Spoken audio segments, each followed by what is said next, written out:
اهلا بيكم. ايه رايكم النهارده اكلمكم عن انماط الشخصيه، ويعني ايه اصلا انماط الشخصيه، وهتفيدنا في ايه يعني لما نعرفها؟ فده اللي هنعرفه في حلقه النهارده. معاكم انجي غنيم في قناه مع بعض. اول حاجه، هي ايه انماط الشخصيه؟ انماط الشخصيه بتتقسم لاربع انماط.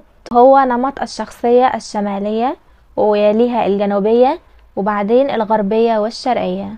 علماء النفس هم اللي عملوا انماط الشخصيه، وعملوها عشان يساعدونا ان احنا نعرف نفسنا. تعالوا بقى نشوف الشخص الشمالي، والصفات اللي اول ما نشوفها نقول ان الشخص ده هو على طول شخص شمالي من غير ما نفكر. اول حاجة بتميز الشخص الشمالي، وهي صفة مميزة فيه جدا، ان هو شخص قيادي، شخص عنده ثقة بنفسه عالية جدا، بيحب ينجز اهدافه بشكل سريع، ما بيحبش البطء. هتلاقوه طول الوقت بيمشي وبياكل بسرعة، بيحب يكون هو المسيطر مش هو اللي بيتسيطر عليه، ما بيحبش يكون تحت اشراف حد، بيحب يكون هو الليدر في اي حاجة هو بيعملها، ما بيحبش حد يقوله اعمل او ما تعملش، ما بيحبش الاوامر. تاني حاجة مميزة بيتميز بيها الشخص الشمالي، ان اللي في قلبه على طول بيقوله، عنده صراحة شديدة جدا لدرجة ان هي بتخليه يخسر الناس اللي حواليه. بيقول اي حاجة من غير ما يخاف، عنده جرأة وعنده شجاعة، من الاخر عنده شخصية قوية، وبيحب حتى اصدقائه اللي حواليه ما يبقوش كتير، بيحب ان هو يبقى على طول لوحده او معظم الوقت، وبيحب الناس اللي حواليه يختارهم بعناية جدا ويبقوا قليلين. اما بقى الشخص الجنوبي، فتعالوا نتكلم عنه، وهو شخص عكس النمط اللي انا شرحته فوق تماما. فممكن لما يتجمع الشخص ذو النمط الشمالي مع الشخص ذو النمط الجنوبي يحصل لهم زي تكامل كده، لان هما الاتنين مختلفين عن بعض جدا، اختلاف السماء من الارض.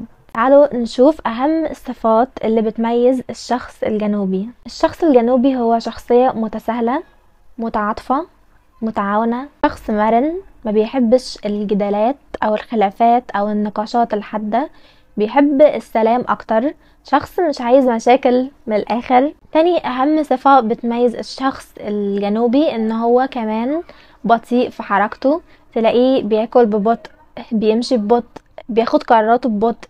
لو حابب ان انت تحكي اسرارك او حاجاتك لحد، ممكن تحكيها لشخص ذو النمط الجنوبي، لان هو مستمع جيد جدا، ما بيعملش judgments، ما بيعملش احكام، بيحب يسمع اكتر ما يتكلم، ما بيحبش كمان القيادة، بيحب يعمل مع الفريق التيم وورك بتاعه، ما بيحبش ان هو يبقى ليدر من الاخر. لو عندك بقى شخص جنوبي بيحب قوي ان انت تقعد تشكره، تبين له ان الحاجة اللي هو عملها دي جميلة قوي ومهمة بالنسبة لك، وتقول له كلام جميل، هو بيحب قوي الكلام الحلو، بيحب كمان العلاقات الاجتماعية. واحلى بقى واهم صفة فيه اللي مش عند الشخص الشمالي، ان هو مرن، عنده مرونة عالية جدا في التعامل مع الناس، اي موقف بيخش فيه يقدر يحله، وبالتفاهم بالمرونة بتاعته بيقدر مثلا يقنع الناس اللي قدامه، او يقدر يوصل لحل وسط. مشكلته بقى انه بيحب الكسل جدا، طول الوقت كسول او معظم الوقت.